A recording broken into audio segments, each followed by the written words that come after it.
everyone, welcome back to Sunny Live Show, and thank you so much guys for tuning in.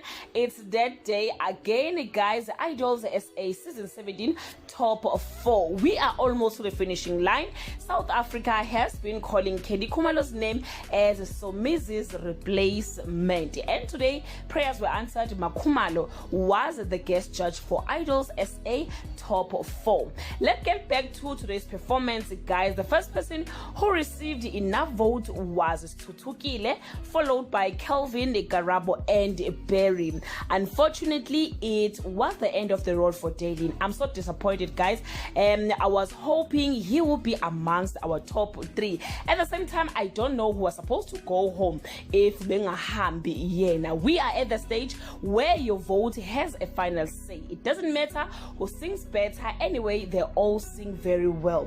We wish DAYLIN all the best in his music journey guys. That brings us to the end of this video, but I can't let you go without asking you this question: who do you think will win season 17 2021 Idols SA title? Do leave your comment below and share your opinion. Bye.